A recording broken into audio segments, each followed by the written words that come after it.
ఇంకా ఇక మిగతా వాళ్ళు ఎవరున్నారు?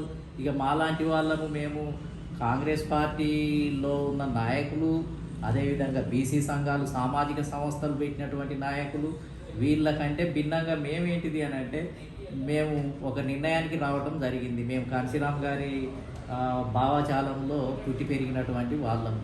మాకేమర్థమైందంటే కాంశీరామ్ గారు వాళ్ళను కాంగ్రెస్ పార్టీ, టీడీపీ, బీఆర్ఎస్ పార్టీలను, బీజేపీ పార్టీలను ఎన్నిసార్లు అడిగినా, విజ్ఞప్తి చేసినా, బ్రతిమిలాడుకున్నా దానివల్ల ఇవ్వరు, ఉపయోగం లేదు. వాళ్ళ వర్గాల ప్రయోజనాల గురించి, ఆ పార్టీ వర్గ ప్రయోజనాలను దృష్టిలో పెట్టుకొని వాళ్ళు పనిచేస్తుంటారు.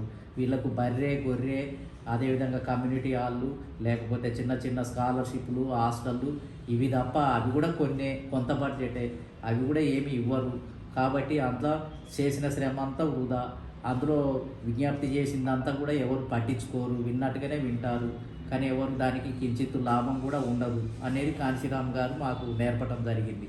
అందుకనే మేము పెట్టిన బీసీ యునైటెడ్ ఫ్రంట్ కానీ, బీసీ ఉద్యమం కానీ మేము ప్రజలలో ఏం నేర్పాము అని అంటే, ఇంకా కాంగ్రెసు, బీఆర్ఎస్, బీజేపీ, అదేవిధంగా టీడీపీ ఇలాంటి పార్టీల వల్ల ఉపయోగం లేదు.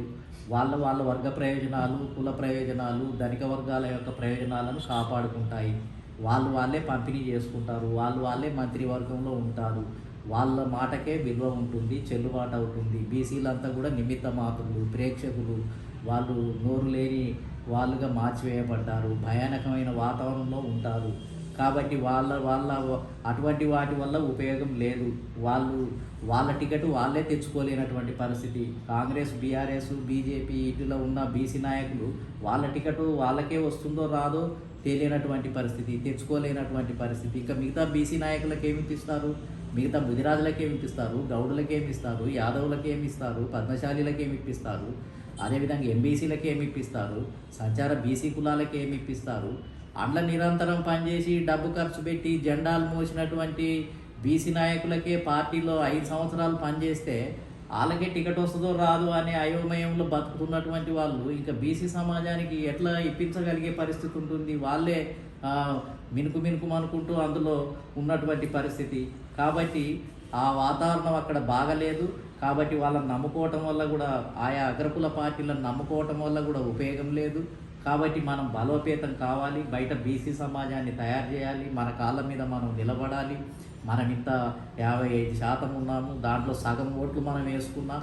మనం కొన్ని నియోజకవర్గాల్లో 30%, 40%, మరి 40,000 పైన ఓట్లు ఉన్నాయి. ఒక్కొక్క కులం ఏ 2-3 బీసీ కులాలు కలిసినా మరి మనం గెలవగలుగుతాము. కాంశీరామ్ గారు ఒక ఫార్ములా యూపీలో మరి అనుసరించి అక్కడ అధికారంలోకి వచ్చారు. తమిళనాడులో డిఎంకే లాంటి పార్టీ వచ్చింది, ములాయం సింగ్ యాదవ్, లాలూ ప్రసాద్ యాదవ్. దేశంలో కొన్ని అద్భుతమైనటువంటి ప్రయోగాలతోటి బీసీలు నార్త్ ఇండియాలో అధికారంలోకి వచ్చారు. మనం ఆ విధంగా తయారవుదాం. ఇతరుల చుట్టూ తిరిగి సమయాన్ని అంత వృధా చేసుకోవద్దు, వాళ్ళని నమ్మొద్దు, వాళ్ళకి ఆ ఉద్దేశం లేదు అని మేము బీసీలారా ఏకం కండి, మన కాళ్ళ మీద మనం నిలబడదాం, చైతన్యం అవుదాం, ఐక్యం అవుదాం. కాబట్టి పూలే, అంబేద్కర్, రాజ్యాధికారం ఈ పదాలన్నీ మేము మాలాంటి వాళ్ళం ఏంటంటే, ఎప్పుడైతే 1986 నుంచి మురళీధర్రావు కమిషన్ రిపోర్టు అమలు చేసినప్పుడు, యాంటీ రిజర్వేషన్ మూమెంట్ వచ్చినప్పుడు, ఆ మూమెంట్లో మేము కమ్యూనిస్ట్ ఉద్యమం నుంచి బయటకు వచ్చాము అని అంటే, ఇక అప్పటి నుంచి ఇప్పటి వరకు కూడా ఏంటిది అని అంటే, బయట రాజ్యాధికారము అనేది మరి మాస్టర్కి అని బాబాసాహెబ్ అంబేద్కర్ తెలియజేయడం జరిగింది. కాంశీరామ్ గారు అయితే మరి బీసీలకు రాజ్యాధికారంలో వాటా లేదు, బీసీల ఈ కుల వ్యవస్థలో ఎక్కువ నష్టపోతున్నారు, బీసీలకు దక్కాల్సిన ఎమ్మెల్యే, ఎంపీ సీట్లన్నీ అగ్రవర్ణాలే తన్నుకొని పోతున్నాయి. మేము 85%లో బీసీలే 50% ఉన్నారు. కాబట్టి బీసీలకు ఈరోజు అన్యాయం జరుగుతుంది, రాజకీయ రిజర్వేషన్లు లేవు.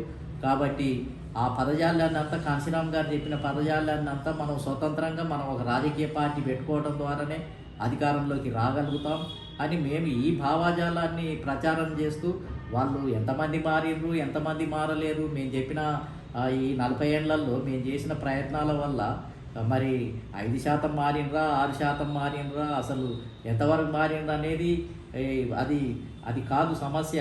కానీ మేము అసలు ఇక అగ్రవర్ణాలు ఇవ్వవు, వాళ్ళకి ఇష్టం లేదు. కాబట్టి మనమే తయారవుదాం, మనమే ఏకమవుదాం, అని మేము నిరంతరం అలుపు ఎరగకుండా ఉద్యమాలు చేస్తూ అలుపు ఎరగకుండా ప్రజలలోకి వెళ్ళి సదస్సులు పెడుతూ మొత్తం మండలం తిరిగి నియోజకవర్గాలు తిరిగి పూలే అంబేద్కర్ కాంశీరామ్ గారి భావాజాలంతో ఇదే అంతిమ పరిష్కారము అని చెప్పి నిరంతరం తిరగటం